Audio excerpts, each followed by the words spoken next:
What if I told you that on the nights when you missed Tahajjud, Allah did not leave you empty-handed? What if there are two verses in the Quran so powerful that the Prophet specifically mentioned them for the night? And what if millions of Muslims recite them without realizing the treasure hidden inside them? Tonight, before you sleep, you need to hear this. Allah knows your tears. Allah knows when your body gives up, but your heart still wants Him. Many people think Tahajjud is only for the very righteous. They think, that's not for me. I'm too busy. I'm too weak. I'm too tired. But Allah never closes His door. Never. Allah says in the Quran in English, meaning Allah does not burden a soul beyond what it can bear. Quran 2286. Read that again slowly. Allah does not burden you beyond what you can handle. So if you tried, if you intended, if you wanted to wake up, but your body failed, Allah saw that intention. And my dear sister, my dear brother, intention in Islam is not cheap. It is powerful. It is heavy. It is beloved to Allah. The Prophet taught us that Allah writes full reward for a good deed, even if you intended it but couldn't do it. Now listen carefully.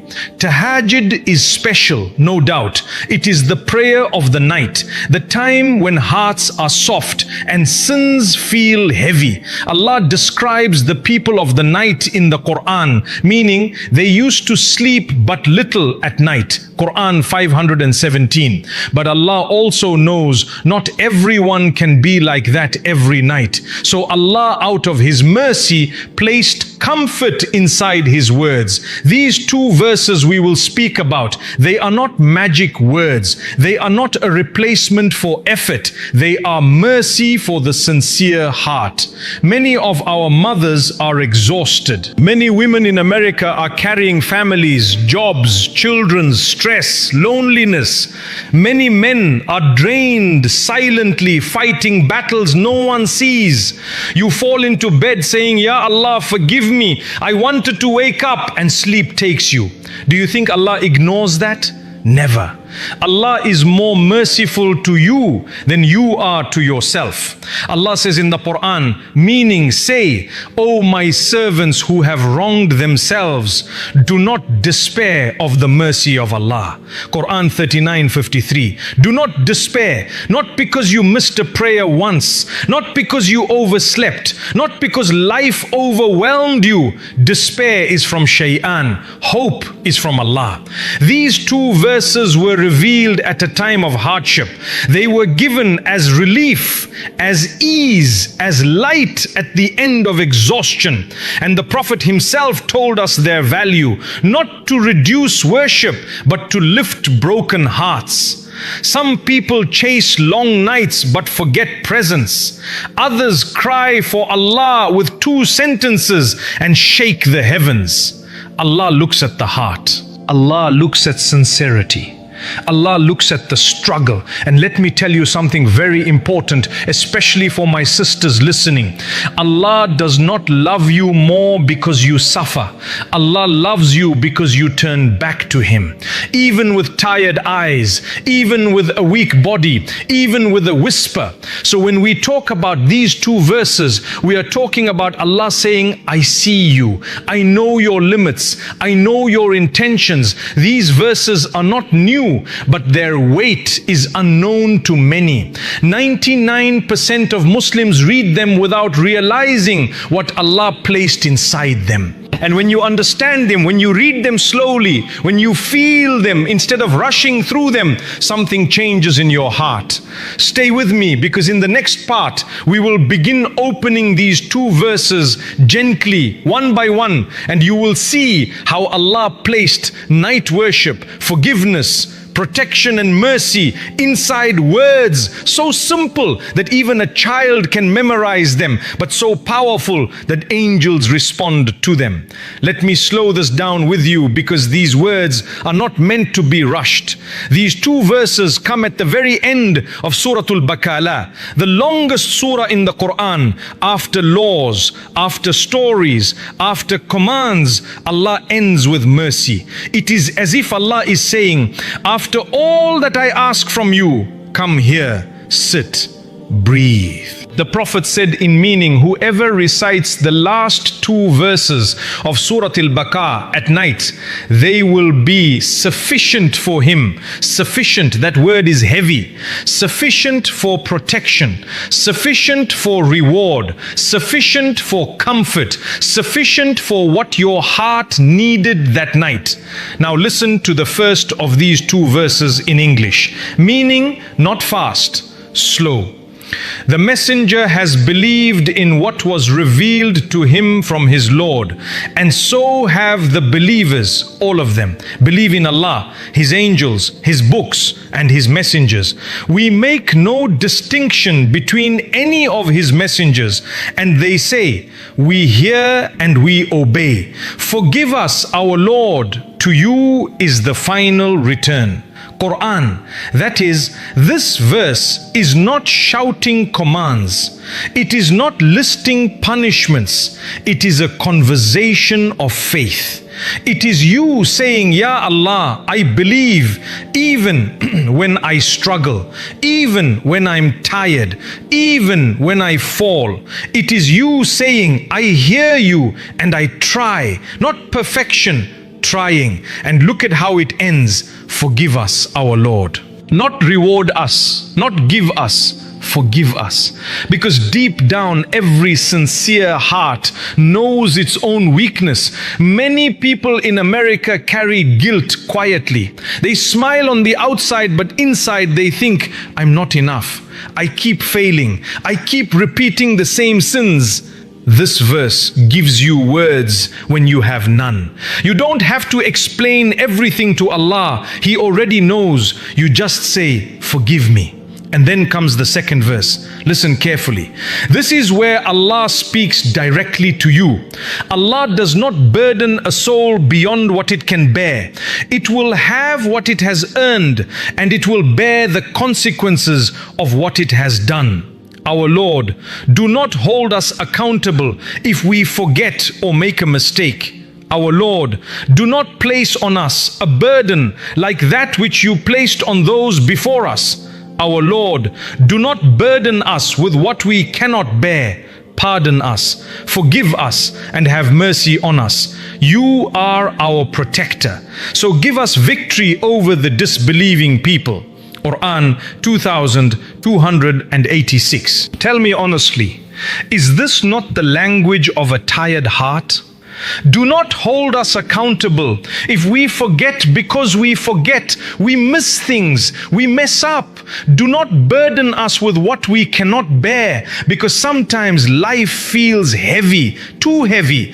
This verse is Allah teaching you how to talk to Him. You are allowed to say, Ya Allah, this is too much. You are allowed to ask for ease. You're allowed to ask for mercy. This is not weakness. This is worship. When you recite these two verses at night, even lying in bed, you are not replacing out of laziness. You are holding on to Allah out of sincerity, and Allah responds to sincerity. Some nights your tahajjud is standing. Some nights your tahajjud is crying. Some nights your tahajjud is just whispering these two verses with a heart that still believes. Allah knows the difference. Never think Allah only loves the strong worshipper. Allah loves the struggling believer, the one who falls and comes back, the one who is tired but still remembers Him. If tonight you can't wake up up at 3 a.m, if your alarm fails, if your body gives up, read these verses, feel them, mean them, and know that Allah hears you. Because what Allah placed inside these two verses is not just words, it is shelter, it is safety, it is a door that stays open in the darkest part of the night. And let me tell you something from the heart. Many people misunderstand Allah. They think Allah is waiting to catch them slipping, waiting to punish, waiting to close the door. That is not Allah. Yes, Allah is just. Yes, Allah is powerful, but Allah introduces Himself first as most merciful.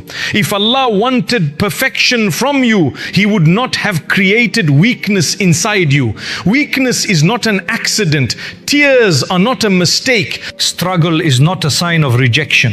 Some of you listening right now are carrying years of guilt, old mistakes, broken marriages, misled prayers, words you wish you could take back. And Shayan whispers, don't bother. You're too far gone. That whisper is a lie. Because these two verses exist.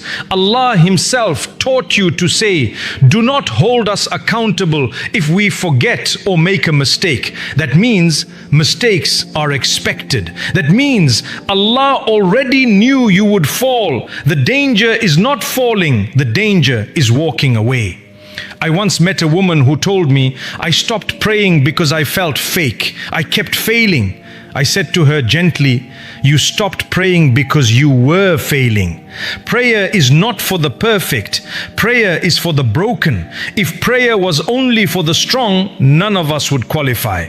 These verses pull you back. They don't shame you. They don't crush you. They say, come back, even like this. But listen carefully now, because here is the warning.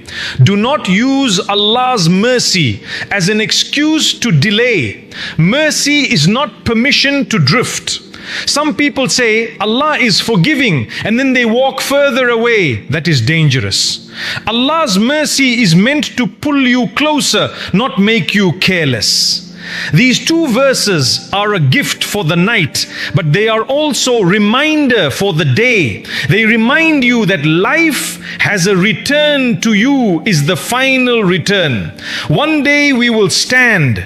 No filters, no excuses, no delays. That thought should not paralyze you, it should wake you up. Because the same Allah who will question you is the Allah who taught you how to ask for forgiveness before that day comes.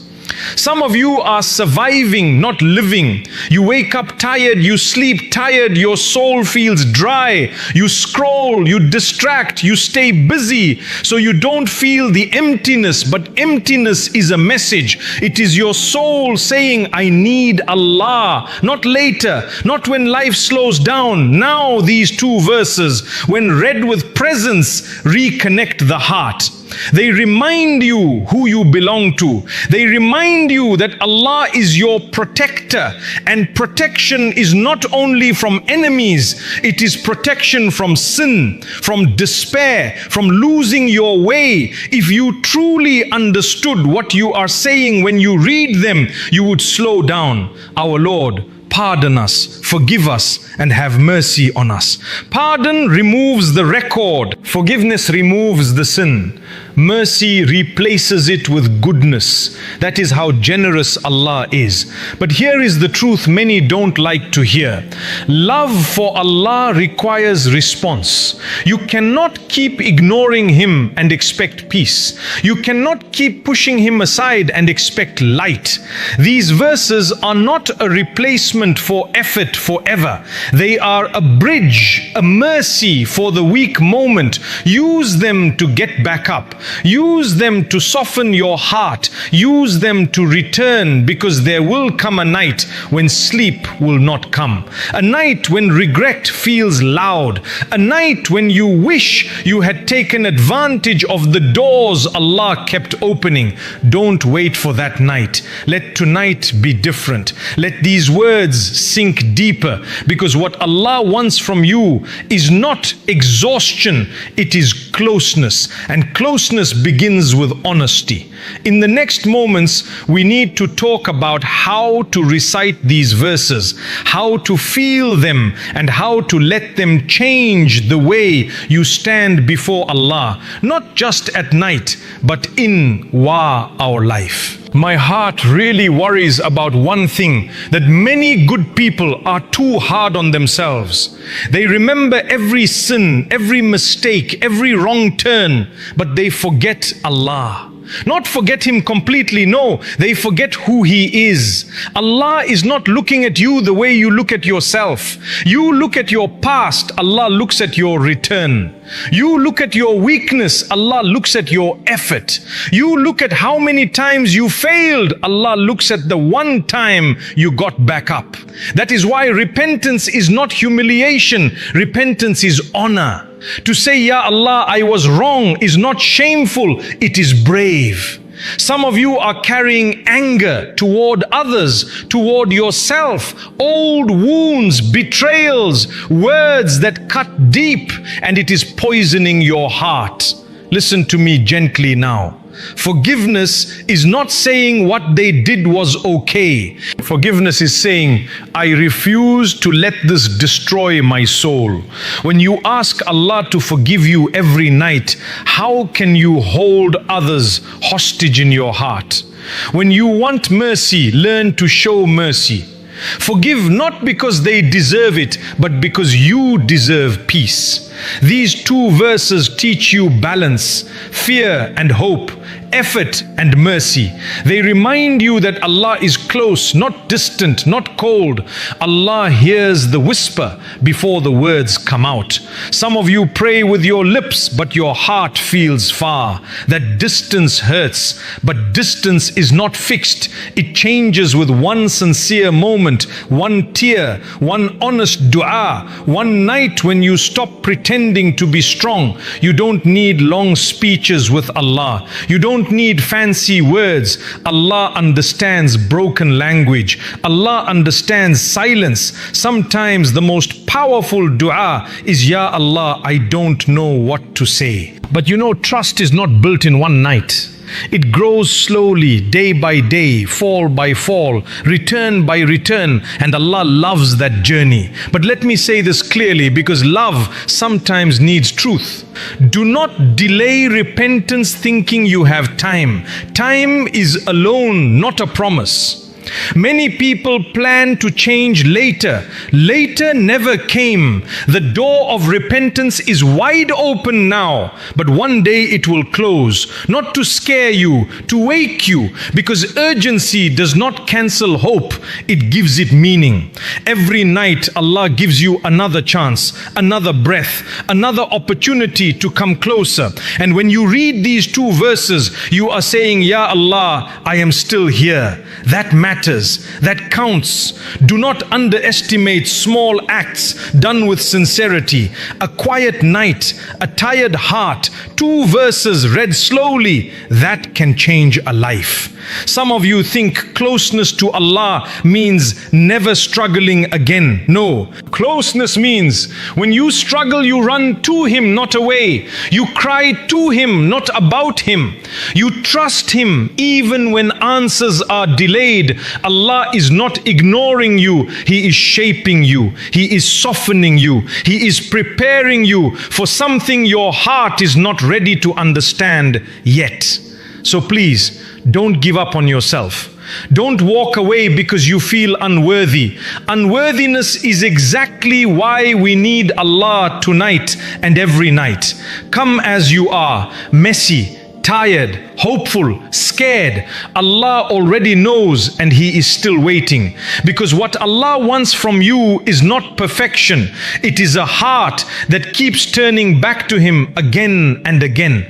Learning how to trust Him more deeply, one night at a time. So now, my dear sister, my dear brother, let me leave you with something that stays with you after the phone is off, after the lights are dim, after you are alone with your thoughts. You are not an accident. Your life is not random. Your pain is not meaningless. Allah chose you to hear this, not because you are perfect, but because your heart is still alive. If your heart was dead, none of this would move you. The fact that you fear something right now, guilt, hope, fear, longing, that is a sign of Iman. Hold on to that tonight. When the world goes quiet, don't rush past Allah. Don't let another night slip away without at least turning your heart toward Him. You don't need to stand for an hour. You don't need long recitations. Sit, breathe, and read those 2 verses slowly. Read them like you are speaking to someone who loves you more than anyone ever could. When you say, "Our Lord, do not burden us with what we cannot bear," mean it. When you say, "Forgive us, have mercy on us," believe it. Allah answers hearts before lips. But hear this clearly, because this is important. Do not let these verses become routine words with no soul. They are meant to change you. Let them soften how you treat people. Let them humble how you judge others. Let them strengthen how you resist sin. Mercy received must turn into mercy given. If Allah keeps forgiving you, who are you to keep hatred alive? If Allah keeps covering you, who are you to expose others? This is where real worship shows. And let me challenge you gently. Tomorrow, try again. Not perfectly, sincerely. If you fall, get back up. If you miss a night, don't quit the journey. Consistency matters more than intensity. Allah loves small deeds done regularly. And remember this, very important. Allah is not impressed by how religious you look. Allah is moved by how sincere you are. Some people have long prayers but hard hearts. Others have short prayers and hearts full of tears. Be the second. Make peace with the fact that you are a work in progress. Allah is not finished with you yet. Every repentance wipes the slate. Every return brings you closer. Never say, "I've done too much wrong." Say, "My Lord is too merciful." And when Shaitan reminds you of your past, remind him of Allah's promise. Allah says in the Quran, meaning, indeed, Allah loves those who constantly repent and those who purify themselves. Quran 2:22. Allah loves those who keep coming back, not those who never fall, but those who never stop returning. Let that give you courage, let that give you peace, and let that push you to act. Pray when it's easy, pray when it's hard. Pray when you feel close, pray when you feel far. Because prayer is not proof that you are good. Prayer is proof that you need Allah. Tonight, close your day with Him, not with your phone, not with distractions. Close it with those 2 verses, with trust, with humility. And tomorrow, walk into your day knowing this: you have a Lord who sees you. You have a Lord who forgives you. You have a Lord who wants you closer than you've ever been. Don't turn away. Turn back again and again and again. May Allah place light in your nights, strength in your heart, forgiveness in your record, and peace in your soul. And may these 2 verses not just be words you recite, but a door you walk through every single